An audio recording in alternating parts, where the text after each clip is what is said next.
footytips.com.au TV. Welcome to footytips.com.au TV. My name's Francis Leach and I'm here with former Hawthorn Premiership star and St Kilda star as well, the man they knew was the Fly, Russell Morris, to give you an insight into some of the action in round 11. Huge tipster, and if I may say, when Nathan, who runs this whole show, he told me to sit down on this couch, I've just got to get rid of that. That's rancid. Melbourne Football Club, sorry. Now, before we start, Francis, you sat down next to this St Kilda Football Club. Weeping tears. There has been major issues with St Kilda today with Butters, Bag and Thomas. Give me a quick 20-second synopsis. Have we shot ourselves in the foot again? Can we buy a couple of gags? Because I know where to use them right about now. We'll talk about the game later on. Okay. The Kangaroos We'll do and the that. Saints, massive game, and gee, what a week to have this. I reckon sort they'll of bounce back based on that sort of, there's a bit of controversy, in the media. That's St Kilda. We'll talk about that in a little while. Friday night, West Coast and Essendon, massive game at the Dome. Bombers on a bit of a roll, dramatic win. No. Last weekend Bombers, against the Swans. Pretenders, all fluff, sheedy, smoke and mirrors. Tell us what you really think. West Coast will flog the Bombers. All those tipsters, don't be fooled by the sheedy-esque. He's so good at it. West Coast will flog them. Cox playing well. He was ominous last week. Judd again, but also, who's back? Daniel Kerr. Correct. And a guy by the name of Matt Prittis, the one with the curly hair, looks like he was in 8 Enough, that television show from the late 70s. Who's he? He had 37 touches who's he last played weekend. For the West Coast Oh, Eagles. okay, he's good. Yeah. He's the new Ben Cousins. He's the one they brought Get up. him in your dream team. Oh, he's You're killing probably him. cheap. Okay. For me anyway, West Coast for me. And I think so, easily for me as well. Hawthorn and Sydney at the MCG. Oh, yeah. Your Hawks. I'm back on. Oh, I've jumped back on the Hawks wagon. Love them. Watershed moment last weekend. They were 27 points down against the Port at Amy Stadium and they bounced back to win in fine style. And they haven't beaten them, I think, in 7 occasions over in Adelaide. Well, the They've last never time they won trained- was that final. They never travelled well. Oh, what a great final when Johnny Barker kicked that beautiful goal from the dead pocket over in Amy Stadium. That was the one. Look, Sydney are in a bit of trouble. And Robert Walls made a very, very good point during the week. He said he can't wait to see when Paul Roos coaches a poor side.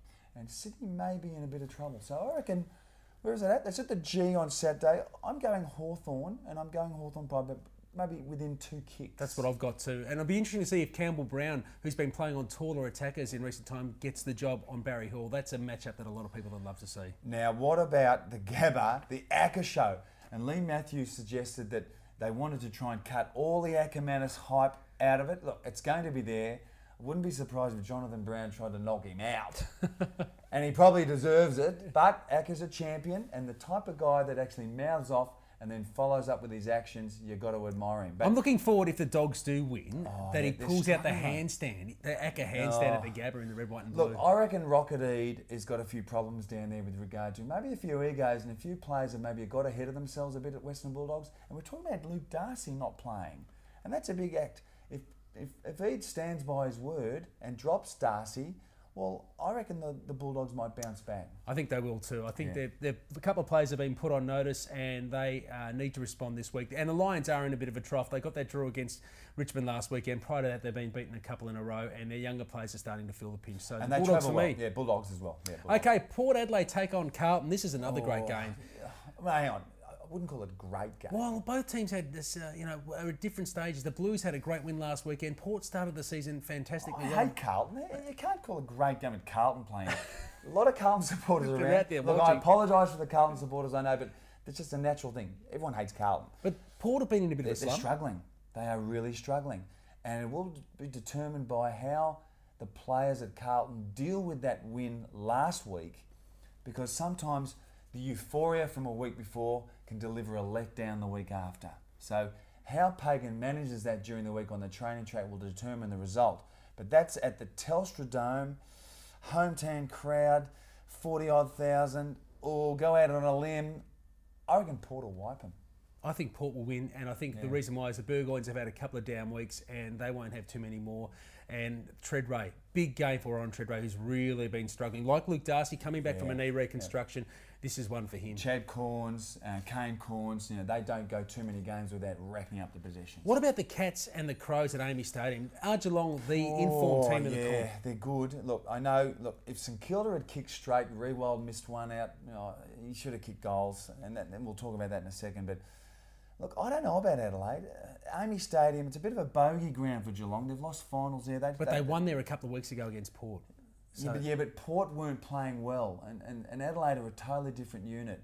That's a tough one, a real tough one. I think Adelaide will bounce back and win by maybe 5 points on that one. I'm going to stick with the Cats. I've watched them a couple of times over the last few weeks. They're the highest scoring team in the competition. I don't think Adelaide at the moment have an answer for the run that Wojcinski gives off the back half. And Jimmy Bartel has his own football at the moment, so they're full of confidence. It should be a great game. Well, we agree to disagree, so hopefully next week we can work about that. But Mark Rashudo might be the answer. answer. That's a bone. If I'm here next week, we've got to talk to the boss. Sorry Mark about that. Rashudo is back for the Crows. Crows. How's he travelling? Had an okay game last week. We'll get better. Yeah. Let's talk about a couple of the other games coming up as well. St Kilda and the Kangaroos on Sunday at the Telstra Dome. It should be about what happens on the football field for the Saints. At the moment, it's not. Look, St Kilda in the past have traditionally, over the 130-odd year history, have always had that history of internal fighting. And you would know all about that as a former player. Yeah, look, and I think that might really give them some steel this week. Look, the Kangaroos lost poorly to West Coast last week. They've come off 5 or 6 in a row. Although Kangaroos always match up well against the Saints. Shannon Grant and Brett Harvey. Harvey and Grant always chop the Saints up. But I think this week the Saints might bounce back. Where are we at? It's at the Dome. Must-win game for St Kilda. Yeah, and I think the Saints by about 3 goals. Well, they've only been averaging 7 goals a game for their last 3 weeks. But having said that, Fraser Gehrig's had some big days out against the Kangaroos, and he needs one. He kicked 10 against them a couple of years ago, and that was a massive He's had game. some big ones. Over in Perth, Fremantle take on Richmond. The Tigers got their first points of the season last weekend against the Brisbane Lions. So look, I make apologies to the Richmond supporters, and I think Grant Thomas should apologise to the Richmond supporters, because we will see the Matthew Pavlich show. What Thomas said about Pavlich being a sort of a playing for himself was unfathomable, really.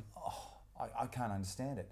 And I think Pavlich will say he doesn't care, but deep down, those sort of comments do hurt. Pavlich will probably kick 7 or 8 against Richmond, and Freo will flog them. It'll be a big day for Matthew Pavlich to make a statement, there's no doubt about it. Tigers, look, they've got an interesting group of young blokes who work hard, and they've been entertaining to watch, but it'll be a hard ask. Look, I feel for Terry Wallace, and look, now there's a bit of a spat between Danny Frawley and Terry Wallace about list management, and Wallace saying that he inherited a train wreck and all this sort of business. Watch this space. Tigers, how will they go? Maybe not this week. No. Okay, and the other big game, Monday afternoon, MCG, Queen's birthday, Collingwood, Melbourne. Big crowd there, the D's with their first points of the year. And Fly, everyone keeps saying about them is that although they've had a horrible start to the year, if they can play their best players in reasonable nick, they'll be very competitive in this game. Look, funny things happen when teams lose a lot of games in sequence, and then they win one. They invariably win a second or a third in a row.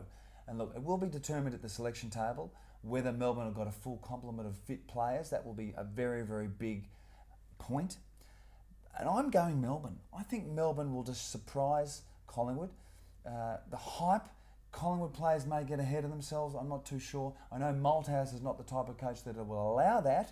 However, the underdog, the Demons, for me, I think. I'm going to stick with the Pies. It should be a great game. I agree there's a big danger game, but I just think I've seen too much quality in Collingwood this year. From their younger players, Dane Swan's been superb. Harry O'Brien did a reasonable job last weekend, and Heath Shaw will bounce back after a couple of quiet weeks. Sad news about Nathan Buckley. Looks like he might miss with more hamstring trouble, but just for me, the Pies on the big stage, I reckon they're made of tough stuff But this for year. those tipsters that need to actually catch up on, that dickhead in the office that keeps going and bragging about how he's 5 or 6 in front, the Demons may be the one to pull him back, and then he can slap his face on Monday. Easier smoking. I know, so slap his face on Tuesday because it is Queen's birthday. Maybe a chance to pull one back. Fly, good luck with your tipping this weekend. Yes, well done, Francis. And may your team go well, and we'll have more from footytipstv.com.au next week. No, footytips.com.au TV. Get it right. footytips.com.au TV.